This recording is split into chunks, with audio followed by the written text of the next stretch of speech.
Sarajevo, grad u pitomoj dolini, okružen prstenom planinskih masiva bogatih snijegom.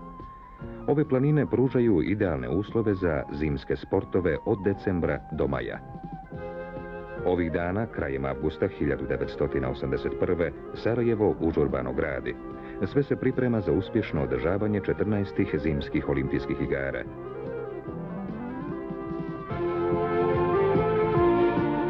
U strogom centru Sarajeva renovirano je 100-godišnje Narodno pozorište. Svečana sesija Međunarodnog olimpijskog komiteta u vrijeme 14. zimskih olimpijskih igara održat će se u ovom zdanju osvježenog neoklasicizma.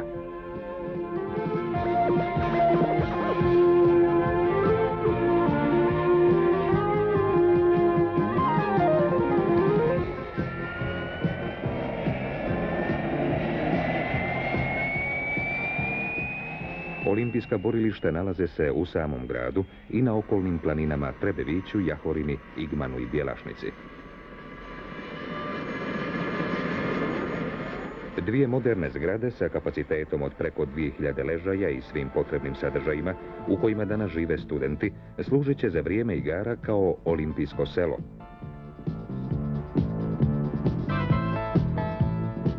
U novom stambenom naselju Dobrinja, u blizini olimpijskog sela, više od 2000 stambenih jedinica namijenjeno je za smještaj novinara i drugih izvještača sa igara.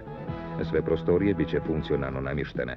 Gosti u Dobrinji imat će na usluzi poseban sistem saobraćaja u svim pravcima. Neposredno poslije igara ovaj stambeni kompleks naselit će građani Sarajeva. Novi luksuzni hotel Sarajevo bit će otvoren više od godinu dana prije igara. Lociran je u blizini glavne željezničke stanice, Zemaljskog muzeja i drugih impozantnih upravnih zdanja. Za vrijeme 14. zimskih olimpijskih igara u hotelu Sarajevo bit će smješteni članovi Međunarodnog olimpijskog komiteta i drugi visoki sportski funkcioneri.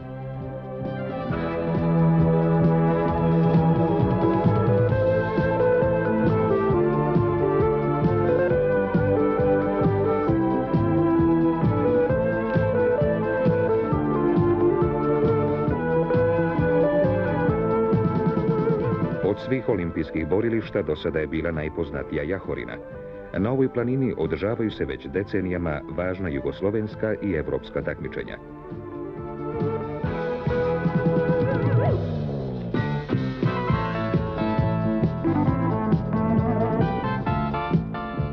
Za 14. olimpijske igre pripremljeno je oko 500.000 kvadratnih metara alpskih staza na kojima će se takmičiti žene. U hotelu Jahorina i drugim objektima na ovoj planini obezbijeđen je udoban smještaj. Nove žičare i liftovi obezbijedit će komfortno korištenje svih jahorinskih prostora.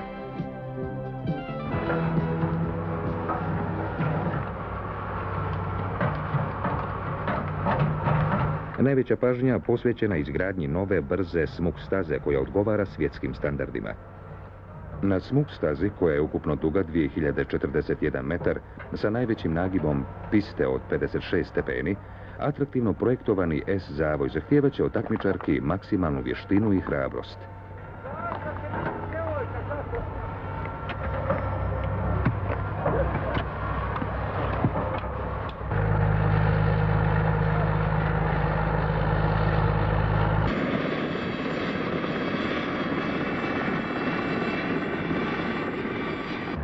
U toku je gradnja novih prilaza borilištima na Jahorini. Prosjecaju se ceste pa i tuneli da bi saobraćaj koji se svakodnevno pojačava tekao normalno, bez zastoja. U sljedećoj zimskoj sezoni na Jahorini će se u blizini smučarskih staza i hotela moći da parkira oko 2000 automobila, a do održavanja 14. zimskih olimpijskih igara ovi će prostori biti znatno povećani. Na Igmanu će se održati smučarski skokovi i takmičenja u daljinskom trčanju i biatlonu.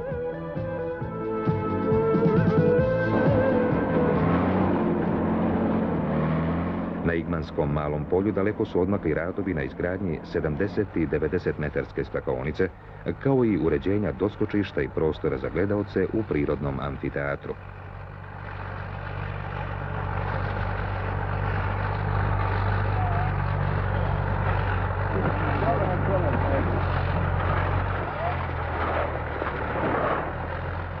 Uz dobrovoljnu pomoć hiljada omladinaca radi se i u 3 smjene.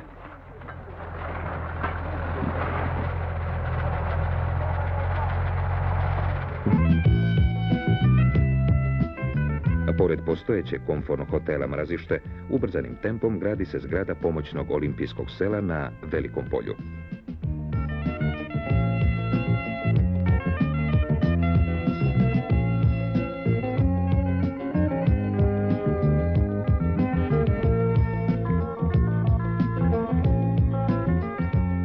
Veliko polje ima preko 50 km uređenih staza za daljinsko trčanje.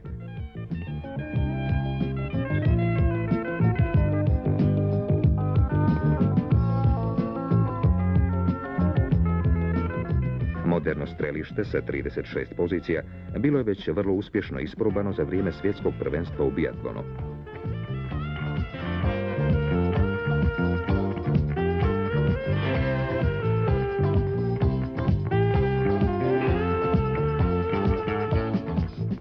Strme padine Bjelašnice od starta na observatoriju do konačnog cilja u Babinom Dolu spremne su za homologiranje.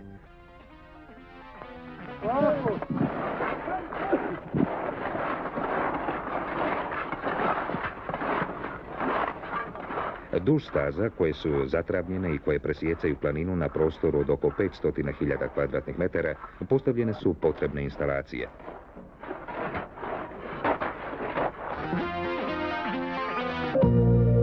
Moderne uspinjače bit će izgrađene duž alpskih staza na Bjelašnici do kraja 1981. godine sa dovoljnim kapacitetima za održavanje međunarodnih takmičenja u nastupajućoj smučarskoj sezoni.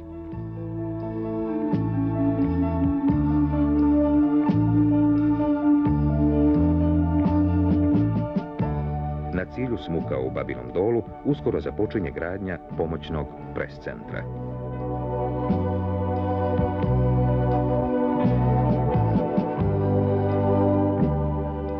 Doskora su putevi prema izvanrednim smučarskim terenima na Igmanu i Bjelašnici bili skromnog kapaciteta. U toku 1981. godine izvršeno je proširenje i asfaltiranje postojeće saobraćajnice, a daleko je odmakla i gradnja dodatnog dijela kružnog puta do Hrasnice, koji će postati glavna saobraćajnica za hiljade vozila u toku olimpijskih igara. Kompleks starih i novih hotelskih zgrada na Ilidži već danas je spreman da primi olimpijske goste.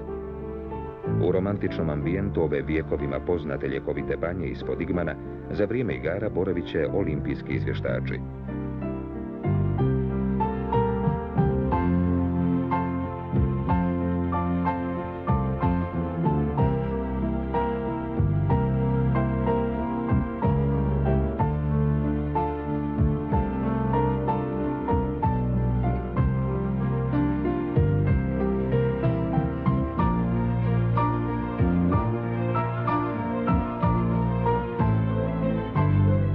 Radovi na izgradnji jedinstvene bob i sanjkaške staze na Trebeviću napreduju veoma uspješno. Gledaoci će imati izuzetno pogodan pristup ovom olimpijskom borilištu koje se nalazi na doma grada u blizini već postojeće kabinske uspinjače.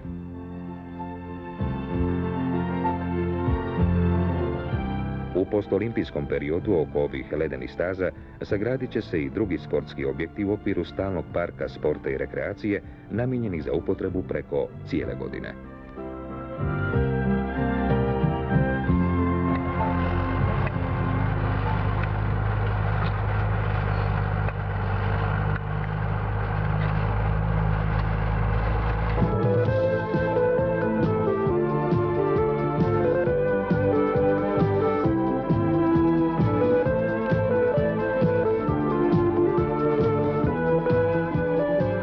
Najveće gradilište u Sarajevu predstavlja već vrlo popularna Zetra.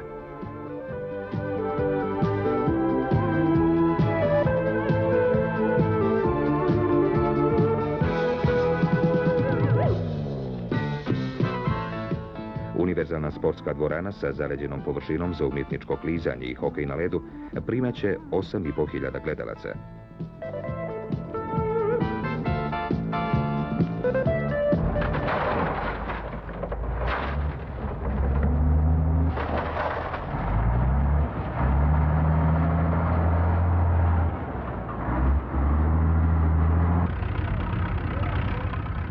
Posebna pista i gledalište za brzo klizanje grade se u sklopu sportskog centra Zetra.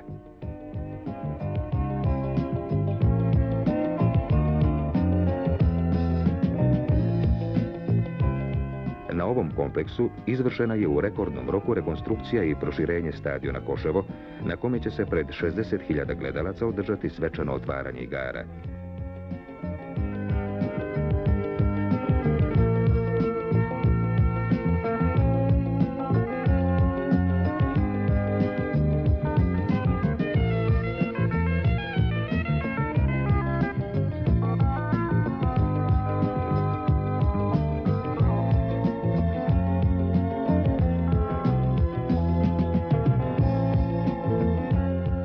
Objekat Kulturno-sportskog centra Skenderija danas raspolaže dvoranom sa ledenom površinom i gledalištem za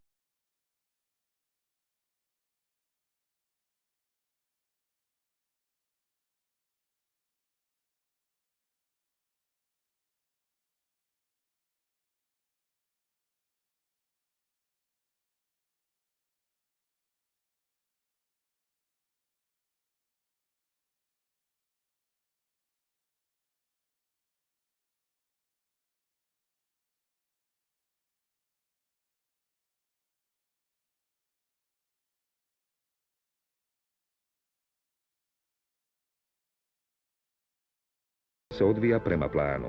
U radijusu od 30 km oko Sarajeva bezbroj detalja upozorava na velike dane koji dolaze. Sarajevo gradi i širom otvara svoje kapije svim gostima 14. olimpijskih igara.